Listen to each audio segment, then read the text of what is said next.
Social conditioning. Where justice is denied, where poverty is enforced, where ignorance prevails, and where any one class is made to feel that the society is an organized conspiracy to oppress, rob, and degrade them, neither persons nor property will be safe. Frederick Douglass. At a group discussion back when I was in school, I heard an argument where someone vehemently declared that we are a product of our society. I wanted to dispute that right there, because I was privileged to know many successful individuals who defied their society and distinguished themselves by accomplishing very impressive feats. As I grew older and experienced more of life, it dawned on me that these individuals were the exceptionals. It is an undeniable fact that the society we live in plays a tremendous role that shapes us in more ways than we can imagine. The ugly truth is that the way we think, live, and function can be traced to the influences of our society, and these are some of the things that dark psychology exploits.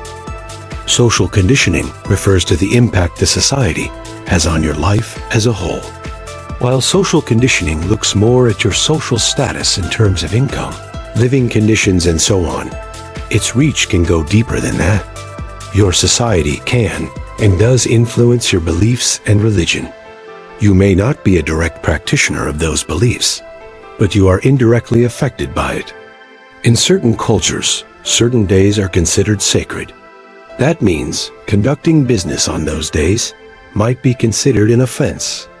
But seeing as we have just discussed religion in the previous chapter, let us look at other aspects of social conditioning that can easily be influenced by dark psychology. There is a general misconception that being part of a society that is more advanced makes you impervious to the influences of culture. And I get that kind of reasoning. How can a society that gave birth to the likes of Albert Einstein and Neil Armstrong be impacted by something as ridiculous as culture, right? Well, you are wrong on that count. If anything, you are even more vulnerable, and I will tell you about it in a bit. The biggest advancement our society has made today is in the area of technology. We live in a world where things are done in a flash. Money transactions are completed at the push of a button. A businessman can conclude a deal in China, motivate his team in South America, talk his partner through a crisis at home, and deliver an impressive marketing pitch in Dubai all before the morning is done, just by pressing a few buttons. This is the world we live in today. If you are coming up with a business plan in this era, your products and services have to match the same speed that we are all used, or else you are setting up yourself to fail. And this is very good, because I am fairly certain that no one misses the good old days when it took one whole month to get a mail from across the country, or 3 puffs of black smoke shooting up in the sky to tell you that your beloved loves you back. No, we appreciate the pace with which things are done these days. Unfortunately, this speed that characterizes our daily lives makes us vulnerable to get rich-quick schemes. We hear all these amazing stories of people who became millionaires overnight, and on some subconscious level, we desire the same thing. Some people have exploited these desires to their advantage with what we now know as Ponzi schemes. Named after the infamous Charles Ponzi, a Ponzi scheme is a diabolical way of carrying out daytime robbery with full consent from the victim. The scam artists come up with a fictitious enterprise that promises huge returns on investment. After the victim makes an initial commitment, he is rewarded with returns which draw in him further into the trap the perpetrators have laid out, causing him to put in more funds. To even maximize his profits, the victim is manipulated into bringing in more friends to make investments. The more friends he brings, the higher his returns. This builds a pyramid of investors, all pouring their funds into this enterprise that does not exist. In reality, what the scammers are doing is simply robbing Peter to pay Paul, and then they pay themselves as well. This continues until one day, the company just vanishes into thin air, leaving lots of victims stranded and without their initial investment or returns on it. The only logical explanation we can give for a situation like this, where a company with barely any registered documentation of its existence comes in and swindles hard-working people who are usually smart in their dealings, is social conditioning. It happened in the 1800s, in the 1900s, and it is still happening to this very day. And despite the knowledge of its existence, people are still falling for Ponzi schemes. It is like we are just programmed to do it. And it is not just restricted to a certain class of people. Both rich people and poor people fall for it. That tells us that the perpetrator preys on something that these two classes of people have in common, which is a desire to make more money and to make that money fast. But it doesn't just end there. To successfully commit this crime, they rely on our sense of community. You are more likely to patronize the services or products of a company if you are given a direct referral by someone you trust at the recommendations of a random stranger. If your sister shows up saying she made Zai's amount of money on an investment, and she shows you proof of it, instinctively, your trust causes you to base your decision almost entirely on their reference. And when you get your own payout, you automatically become an ambassador for the brand. This makes you spread your own news to other people in your network, and the chain continues. This is a very human behavior, and a lot of manipulators would capitalize on this. As soon as they get what they need, they disappear or get consumed by their greed and get caught. You might argue that this scenario is not likely to happen to you because you are just too smart for this. So, let me bring it closer to home using technology that we go to bed with and wake up to every day. Social media is the craze of our time. People have become overnight sensations thanks to social media platforms like YouTube, Instagram, Twitter, and Facebook, among others. This has caused some of us to nurse similar dreams, but until that happens, we are willing to settle for the likes and comments we get. The problem is that our natural desire to connect with people can become somewhat obsessive if the focus is on our virtual relationships on social media. This grows into a disturbing thought process, where one's sense of accomplishment is equated with the number of likes, follows, and comments one can get from a post. Individuals who start thinking like this stop paying attention to their actual real-life relationships. Instead, they lead fake and pretentious lives just so that they can get approval that in a sad way validates their daily lives. In their quest for relevance, they starve themselves emotionally and subject themselves to the sometimes cruel and unapproving opinions of others. This sort of behavior has been linked to the increase of suicidal behavior in people who use social media. It is quite ironic that social media, which was designed to help us connect with other people and build our network, has broken many people instead due to its dark influences. Ambition and personal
us to alter this perception and manipulate it to their own advantage. Emotional scars. It has been said, time heals all wounds. I do not agree. The wounds remain. In time, the mind, protecting its sanity, covers them with scar tissue, and the pain lessens, but it is never gone. Rose Fitzgerald Kennedy. One of the largest residual effects of every experience we have is emotions. They say that in life, experience is the best teacher. Having spent more than a decade trying to understand human nature, I am inclined to agree. Let me share one of my most memorable experiences from travels in recent times. I think it best illustrates the point I am trying to make. Every year, I pack up my bags and travel to explore places that are not really hot spots for tourists, but they are exotic all the same. On this particular trip, I was traveling with a tribe of natives on their annual pilgrimage journey to pay homage to a particular deity. I was not a worshiper, but they were kind enough to let me travel in their company and observe their routines. At night, as we sat by the campfire enjoying the warm glow in the dark after a nice meal, I listened to them chatter in a language I didn't understand. My translator occasionally chimed in when there was a general laughter or question directed specifically at me. But for most part, I just observed. And that was when I saw this child, not more than 8 or 9 months, I think. I can't really tell at that age. Only that the child was crawling towards the fire.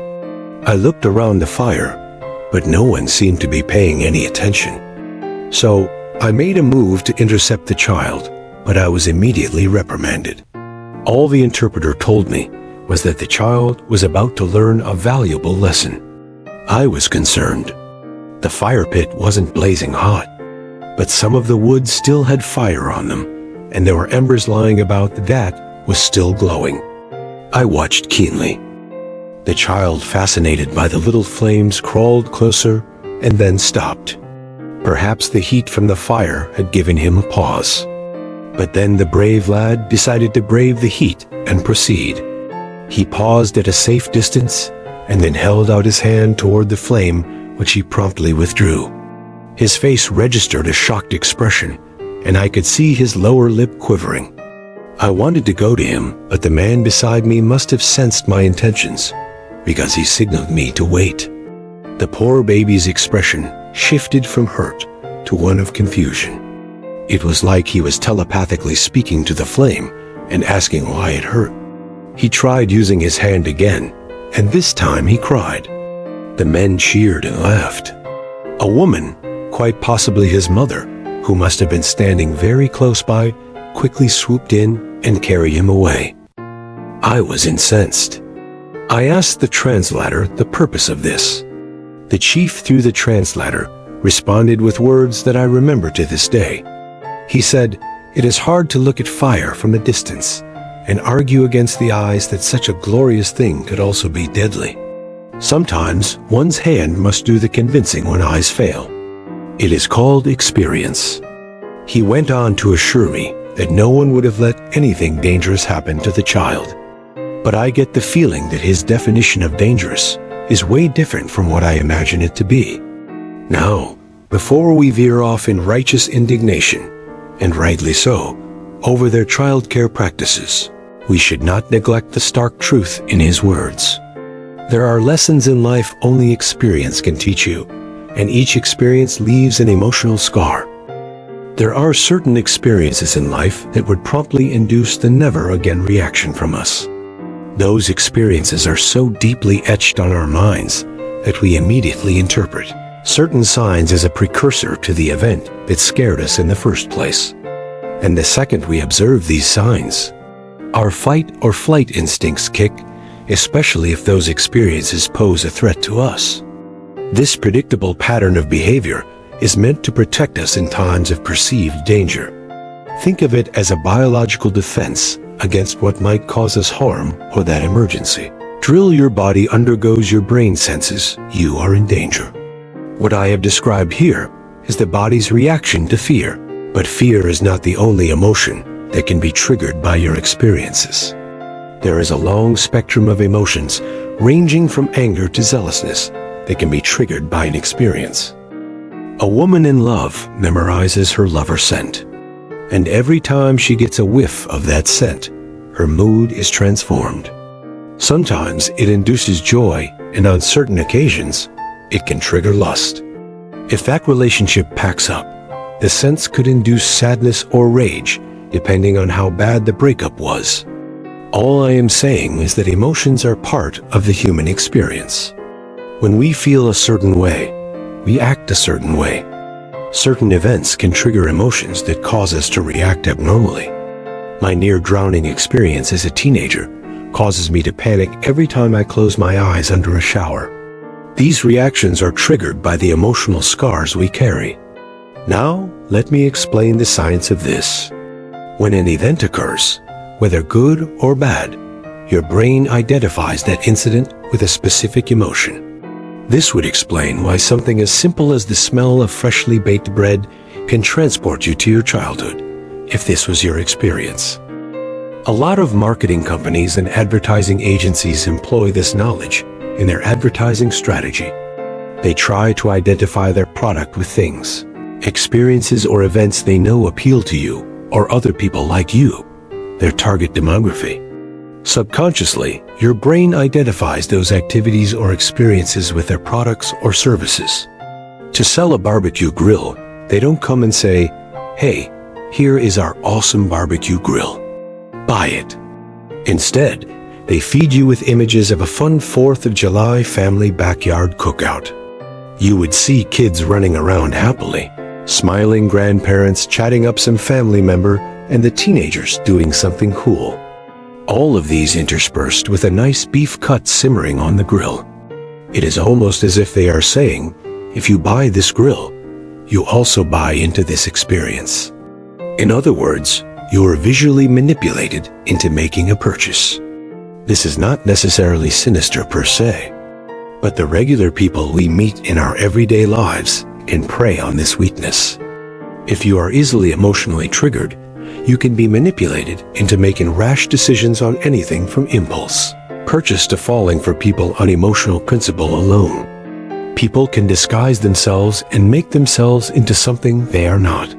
They wear clothes and perfumes that make it seem as though they are wealthy, and because you have a strong emotional connection with wealth, you look past other warning signs and make a regretful decision. Whether good or bad, your emotional scars can make you vulnerable to deception and manipulation.